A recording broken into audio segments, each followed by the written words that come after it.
मेरे पीछे ये भव्य नजारा सोमनाथ मंदिर का, क्योंकि मेरे जरिए ही आज जितने हमारे दर्शक हैं वो भी सोमनाथ मंदिर के दर्शन कर रहे हैं। जगमगा उठा है अब मंदिर, रोशनी यहाँ पर धीरे धीरे अलग अलग जो रोशनी का इंतजाम किया गया है वो जगमग हो उठा है मंदिर। किसकी राजनीति जगमगाएगी गुजरात अभी ये तय करने वाला है, उसके लिए थोड़ा इंतजार करना होगा। लेकिन फिलहाल मेरे पीछे की ये तस्वीरें, क्योंकि अब शाम के पहर में सूरज ढल जाने के बाद जैसे ही अंधेरा होता है ये जगमग रोशनी अब सोमनाथ के मंदिर में जगमगा उठी है। पॉलिटिक्स किसकी चमकेगी, 2022 में जनता किसको चुनेगी, इसके लिए थोड़ा सा इंतजार है। अब सुधांशु जी अपनी बात पूरी कीजिए और बताइए कि अगर किसी कांग्रेसी नेता ने आपके किसी कद्दावर नेता को सद्दाम हुसैन से उसकी तुलना कर दी होती, आप स्वीकारते उसको, हल्का कहते? हाँ नहीं, मैं उसको भी बात करके पहले जो आपने दृश्य दिखाया उस पर एक लाइन और कह दूं। यहीं सोमनाथ से भारत की स्वाभिमान की पताका उठनी शुरू हुई थी, जो आज श्री राम जन्मभूमि, काशी विश्वनाथ, महाकाल, केदारनाथ तक बैठ रही है। तो 21वीं सदी में मैं कहना चाहता हूं, अरुण गगन पर महाप्रगति का अब ये मंगल गान उठा, करवट बदला अंगड़ाई ली, सोया हिंदुस्तान उठा। ये सोमनाथ की पताका ये दर्शा रही है। अब मैं आता हूं इसके ऊपर। देखिए, आपने बहुत साफ देखा कि चाहे आचार्य जी हो या अब्दुल मन्नान जी हो, साफ साफ ये कही नहीं पा रहे हैं कि सद्दाम हुसैन इतना खराब आदमी था कि उसकी तुलना से मरमाहत हो गए। इसमें वो लाइन याद आती है, कहा भी ना जाए चुप रहा भी ना जाए। अब आते हैं जो इन्होंने जाकी रही भावना जैसी कही थी। मान्यवर राहुल गांधी की यात्रा तो नॉन पॉलिटिकल है, मगर आज तक जितनी प्रेस कॉन्फ्रेंस की है वो कहते हैं कि आरएसएस की विचारधारा के खिलाफ हैं।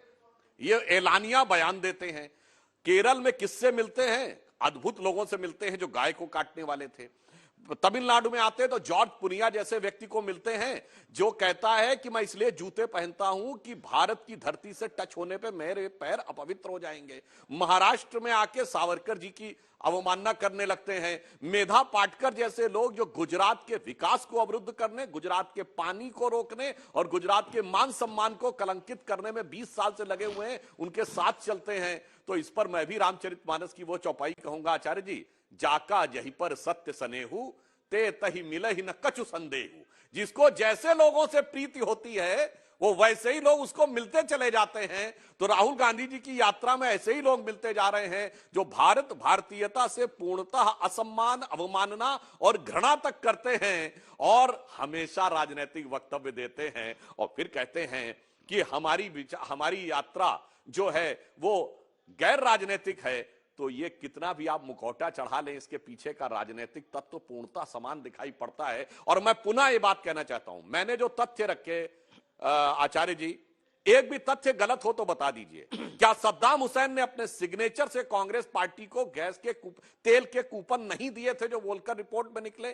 क्या उसी कारण से नटवर सिंह जी को इस्तीफा नहीं देना पड़ा था? क्या उसी कारण से नटवर सिंह कांग्रेस छोड़ के नहीं गए? क्या यही बात नटवर सिंह ने अपनी किताब में नहीं लिखी? और अगर राहुल गांधी को इस पे आपत्ति है तो नटवर सिंह जी पे मुकदमा कर दें, दूध का दूध पानी का पानी हो जाएगा, मान सम्मान अवमानना सब स्पष्ट हो जाएगी। ठीक है आचार्य जी, एक छोटा सा जवाब जिसके बाद मैं अब्दुल मन्नन के पास जाऊंगा। ठीक है, छोटा सा जवाब आचार्य। मैं सुधांशु जी से कहना चाहता हूं, ये सद्दाम हुसैन की बड़ा जिक्र कर रहे हैं। सद्दाम हुसैन के विषय में मैंने जो कहना था वो कह दिया, लेकिन क्या प्रवीण भाई तोगड़िया जी के बयान आप निकाल के देखिए, उन्होंने क्या क्या नहीं कहा। आप निकाल के देखिए सुब्रमण्यम स्वामी जी ने क्या क्या नहीं कहा। आप उन बयानों की बात मत करिए, मैं प्रैक्टिकली बात करना चाहता हूं और वर्तमान की बात करना चाहता हूं। राहुल गांधी की यात्रा में जहां 50 लाख लोगों से वो मिले हैं, इस 2000 किलोमीटर की यात्रा कर चुके हैं, उसमें आपको एक पादरी नजर आया और वो एक व्यक्ति नजर आया जिसके बारे में कह रहे, अरे ये गांधी का देश है, ये तो महात्मा गांधी कहते थे, पाप से घृणा करो पापी से नहीं। अगर किसी ने पाप भी किया और वो यात्रा में आता है, गंगा कभी कहती है कि तू मुझ में स्नान मत कर? अपराधियों को भी नहीं कहती।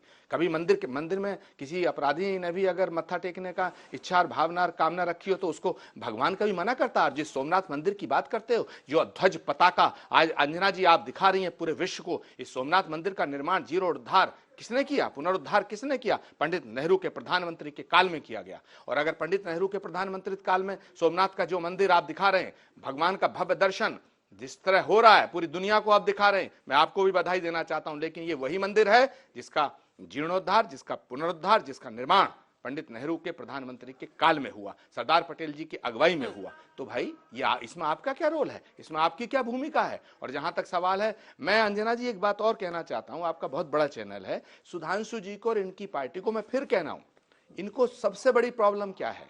सबसे बड़ी प्रॉब्लम है कि राहुल गांधी मिलते किससे हैं, राहुल गांधी कहते क्या हैं? राहुल गांधी कभी कहते हैं हम राहुल गांधी को सीरियस नहीं लेते, अभी कह रहे हैं राहुल गांधी ने साहब आरएसएस के खिलाफ बयान दे दिया। जब राहुल गांधी कांग्रेस के अध्यक्ष थे तो कहते थे साहब ये परिवार की पार्टी है। जब राहुल गांधी ने कहा मैं अध्यक्षता छोड़ रहा हूं तो कहते साहब ये क्यों छोड़ रहे हैं। और राहुल गांधी ने कहा साहब मैं अध्यक्षता स्वीकार नहीं करूंगा तो कहते थे साहब ये पलायनवादी हैं, ये रणछोड़ हैं, ये फ्रंट पे लड़ना ही नहीं जानते। और जब राहुल गांधी ने कहा कि कांग्रेस का अगला अध्यक्ष नॉन गांधी होगा, गांधी परिवार से नहीं होगा, वो राहुल गांधी ने जो कहा वो करके दिखाया, जो कहा करके दिखाया। आज राहुल गांधी अध्यक्ष नहीं है, राहुल गांधी ने अपनी यात्रा का संकल्प लिया, पूरा करना चाहते हैं। अरे और तो और छोड़िए अंजना जी, यात्रा तो छोड़िए, इन्हें तो राहुल गांधी के मंदिर जाने में प्रॉब्लम है। अगर राहुल गांधी अमरनाथ जाते हैं तो इन्हें प्रॉब्लम, राहुल गांधी मानसरोवर जाते हैं तो इन्हें प्रॉब्लम, राहुल गांधी अगर केदारनाथ जाते हैं तो इन्हें प्रॉब्लम, राहुल गांधी अगर माता वैष्णो देवी के दरबार जाते हैं तो इन्हें प्रॉब्लम, राहुल गांधी किसी महिला से मिले इन्हें प्रॉब्लम। भाई आप एक बार बताओ ना, राहुल गांधी से इतनी प्रॉब्लम क्या है, इतनी नफरत क्या है? कम से कम राहुल गांधी से राजनीतिक नफरत रखो, समझ में आता है। राहुल गांधी यात्रा कर रहे हैं, इसका समर्थन करो। इस देश में यात्राओं का बहुत बड़ा महत्व है, बहुत बड़ा रोल है, बड़ी भूमिका है इस देश को आजाद करने में यात्राओं की, भारत को एक रखने में आदि शंकर ने यात्रा की बड़ी महत्वपूर्ण भूमिका है। राहुल गांधी की ये यात्रा भारत के राजनीतिक पटल पर एक नई इबारत लिखने जा रही है, इसका समर्थन करो।